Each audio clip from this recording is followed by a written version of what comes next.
السلام علیکم ناظرین اکرام، امید ہے آپ خیریت سے ہوں گے۔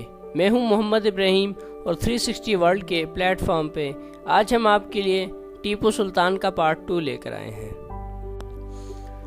ناظرین، انگریز سپہ سالار کارنوالیس نے فیصلہ کیا کہ وہ لشکر کو 15 دن تیاری کا موقع دے گا اور اس کے بعد سلطان کے مرکزی شہر کی طرف کوچ کرے گا۔ اس دوران میں کرشن راؤ کی غداری کا بھی پتہ چل گیا اور اسے موت کے گھاٹ اتار دیا گیا۔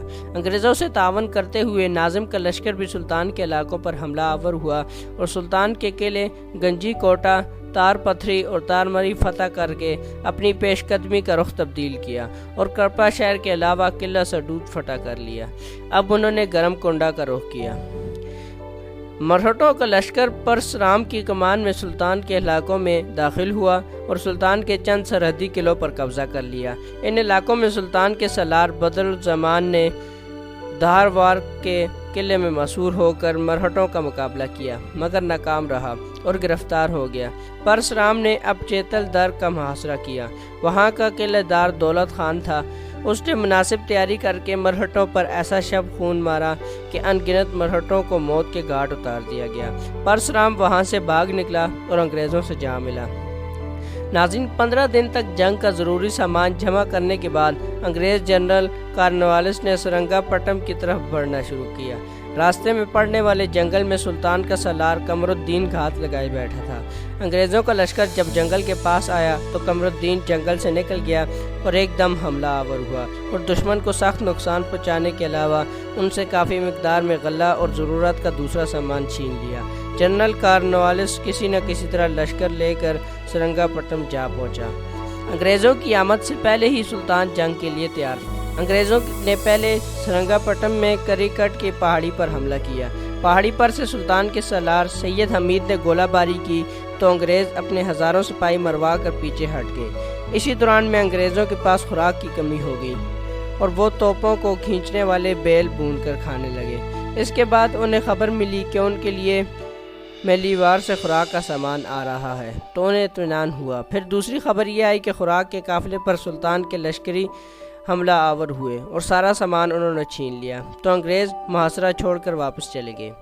جس وقت جنرل کارنوالیس واپس جا رہا تھا، سلطان نے اس کی طرف پھلوں کے 5 ٹوکرے بھیجے۔ کارنوالیس سمجھ گیا کہ اس کے ساتھ مذاق کیا گیا ہے، لہٰذا اس نے ٹوکرے واپس کر دیے۔ مرہٹوں اور ناظم دکن کے ساتھ چونکہ انگریزوں کا اتحاد ہو چکا تھا، لہٰذا وہ انگریزوں کی مدد کو پہنچے۔ مرہٹا سردار پرسرام اپنا لشکر، غذا اور دوسرا سامان لے کر الودرگ پہنچا جہاں انگریزوں نے پڑاؤ کر رکھا تھا۔ یہ سارا سامان ملنے کے بعد انگریز حرکت میں آئے اور سلطان کے 2 چھوٹے قلعوں ندی گڑھ اور ماکر درگ پر حملہ ہو کر انہیں لوٹ لیا، جبکہ دوسری طرف ناظم کے لشکر نے سلطان کے شہر گرم کنڈا کا محاصرہ کر لیا۔ ناظم کے لشکر سے نمٹنے کے لیے سلطان نے اپنے بیٹے فتح حیدر کو لشکر دے کر روانہ کیا۔ دوسری طرف مرہٹوں نے سلطان کے شہر کوہ مدگیری کا محاصرہ کر لیا۔ فتح حیدر نے ناظم کے لشکر کو گرم کنڈا اور مرہٹوں کو کوہ مدگیری میں شکست دے کر مار بکھایا۔ انگریزوں کو غلہ اور ضرورت کا دوسرا سامان مل گیا تھا۔ انگریز جنرل کارنوالیس اور جنرل مینڈس نے مرہٹوں اور ناظم کے لشکر کو ساتھ ملا کر سرنگا پٹم کا پھر محاصرہ کر لیا اور اندر ہی اندر سلطان کے وزیر اعظم مہدی خان سے بھی ساز باز کر لی۔ مہدی خان نے فصیل پر مقرر اپنے سپاہیوں کو تنخواہ کی تقسیم کے بہانے نیچے بلا لیا۔ اس سے فائدہ اٹھا کر جنرل میڈس نے سرنگا پٹم کے علاقے گنجام اور پھل باغ پر قبضہ کر لیا، جس سے شہر کا انتظام درہم برہم ہو گیا، جس کی وجہ سے سلطان کو اپنے کچھ علاقے اور بھاری رقمیں انگریزوں، مرہٹوں اور ناظم کو دے کر صلح کرنا پڑی اور اپنے 2 بیٹوں کو بھی انگریزوں کے پاس ضمانت کے طور پر چھوڑا۔ ان حالات میں سلطنت کے کئی شمالی علاقوں میں بغاوتیں اٹھ کھڑی ہوئی، جنہیں ختم کرنے کے لیے سلطان نے اپنے سالار قمر الدین خان کو لشکر دے کر بھیجا۔ قمر الدین خان بڑی تیزی اور بہادری سے بغاوت کرنے والے قلعے گوٹور، آنی کندن، کنگیری، کوڈ، بنڈا، مدگیری اور رتن گیری پر حملہ آور ہوا اور تھوڑے ہی دنوں میں نہ صرف ان قلعوں بلکہ ان کے ارد گرد علاقوں کو بھی سلطان کا مطیع اور فرمانبردار بنا لیا۔ سلطان نے میر صادق کو ایک دفعہ معزول کرنے کے بعد دوبارہ اپنا وزیر اعظم بنایا۔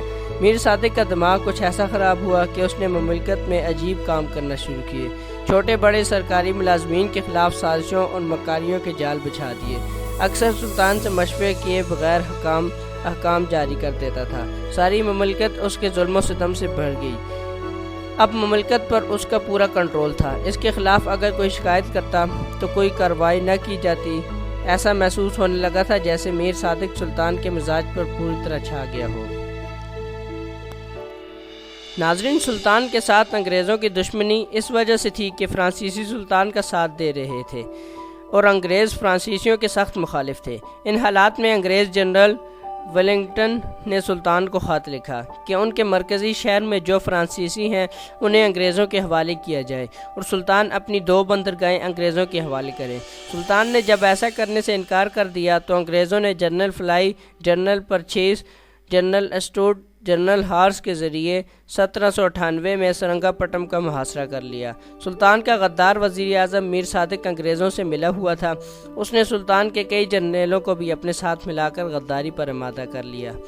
حالات کو بڑی تیزی سے خراب ہوتے دیکھ کر سلطان نے قلعے سے نکل کر مقابلہ کرنے کا فیصلہ کیا۔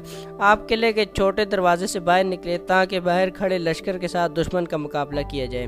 جو ہی سلطان چھوٹے دروازے سے نکلے، غدار میر صادق نے دروازے کو اندر سے زنجیر لگا دی تاکہ سلطان واپس قلعے میں داخل نہ ہو سکیں۔ میدان جنگ میں سلطان کو جا کر خبر ہوئی کہ غدار اپنا کام کر چکے ہیں اور کوئی ان کے ساتھ انگریزوں کے خلاف لڑنے کو تیار نہیں۔ وہ قلعے میں داخل ہونے کے لیے پلٹے لیکن چھوٹا دروازہ اندر سے بند تھا۔ سلطان کے بار بار کہنے پر بھی غداروں نے دروازہ نہ کھولا اور سلطان اکیلے لڑتے ہوئے شہید ہو گئے۔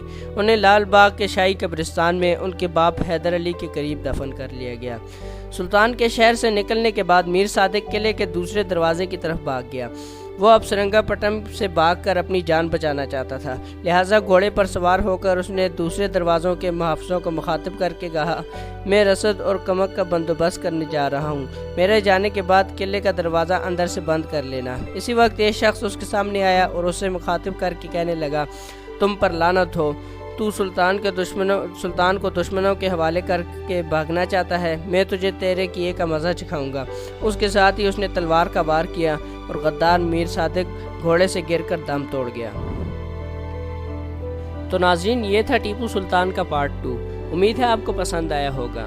اگر آپ کو ویڈیو پسند آئی تو اسے لائک کیجئے، شیئر کیجئے اور چینل کو سبسکرائب کرنا مت بھولیے گا اور ساتھ لگے بیل آئیکن کو بھی پریس کیجئے گا۔ اسی کے ساتھ اجازت چاہوں گا۔ اللہ نگہبان۔